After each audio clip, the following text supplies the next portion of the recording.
think we need to have the conversation. What is the better ride?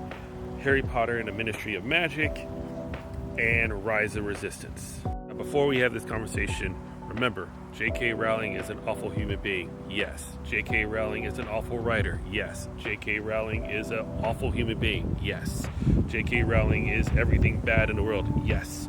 But we do need to talk about the attraction and the other attraction, which can be questionable. But that's a whole conversation in and of itself.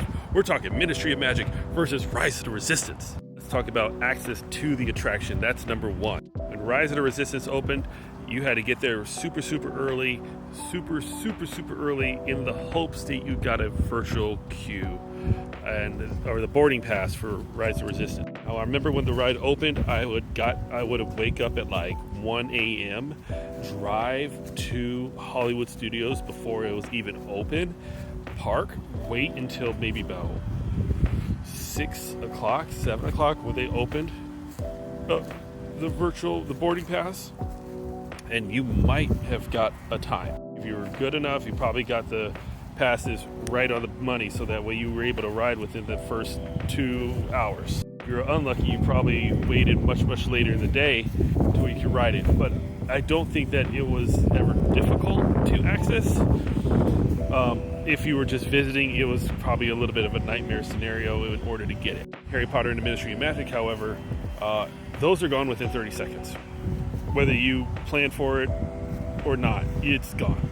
And with the previews being open to the general public now, I think it makes that whole process going to be a much more difficult, because now the general public going to the previews is going to feel our pain. Yes, I understand, park's not technically open yet, but let's say for the sake of conversation, it is. General public can go to the previews. It's open, regardless of date or time. The park's open. Let's just say that. So for pure access on virtual queue and boarding pass, I give it to Rise of the Resistance. So let's talk about the queue. I think the queue is also another very important piece of the puzzle. Rise of the Resistance queue is definitely an interesting path. You're going through this tunnel that's hidden inside a Batu.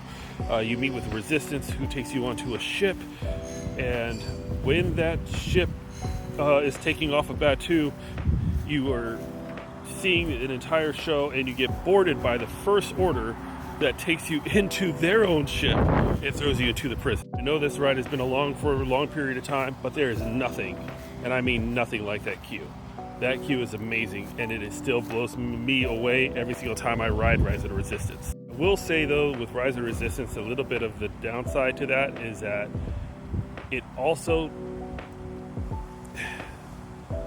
the cast members play such a big part in the Rise of the Resistance queue that if one of them are just having an off day, or if it's not performed right, it throws the entire queue off. Their fault, but it's just, you gotta be First Order all the time. And just, if there's any break in that immersion, the whole queue's off. Harry Potter is different. So with the Harry Potter ride, that queue, you go through the flue, and you're just met in this massive room, this enormous room.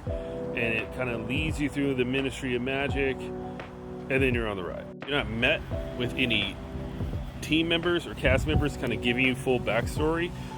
You're just met with this enormous building that everybody can sit and look at stuff through. Once you get into the Ministry of Magic, and once you kind of pass like the Aurors building, it feels like I'm kind of in a office building. And even though that's pretty interactive with things, I think once you're in that office building, it kind of loses its touch. Initial seeing the Ministry of Magic building is phenomenal. Once you move past it, it's not cool anymore.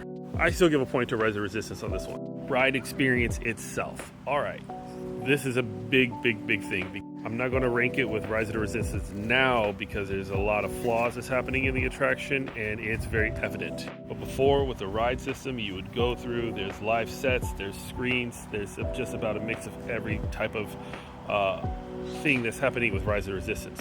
So as you're going through the show, you're seeing massive AT-ATs. You're kind of going through. Of course, there's screens. There's animatronics shooting off all around you. There's an animatronic Kylo Ren. Kylo Ren appears out of nowhere with a lightsaber. You see the lightsaber cutting through the elevator. It's bananas. Those cannons going off, even though the cannons don't work now. It's just a fantastic experience. And it drops you. So the drop was very, very shocking to me when I first rode it. I'm not going to spoil too much about Ministry of Magic, but it's special. And it's very, very different. So everything that I just described with Rise of Resistance, Ministry of Magic has almost similar aspects, except it's on a Kuka arm rather than an actual vehicle that's sliding alongside the ground on a trackless ride. But it has one room.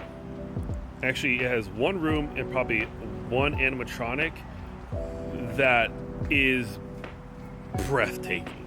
Especially the room, because when you arrive into this room,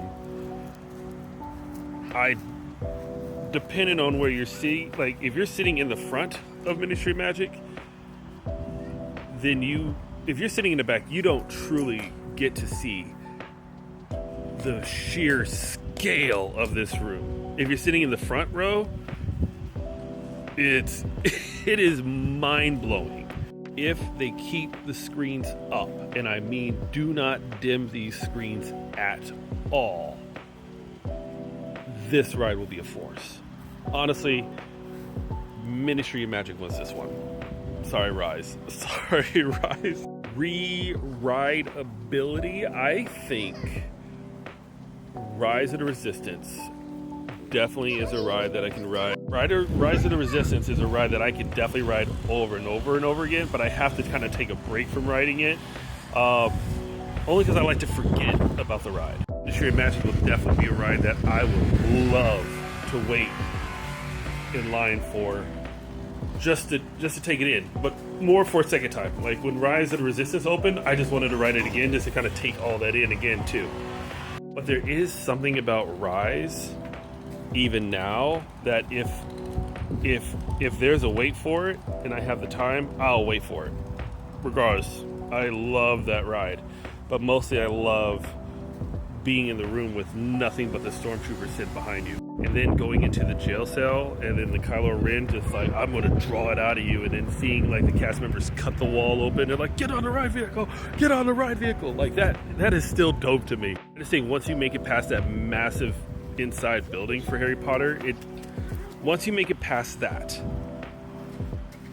it doesn't keep that level of hype until you get onto the ride. That's what I want. That's what I ultimately want. That point goes to Rise of Resistance. I think Rise of Resistance 3-1. What do you guys think?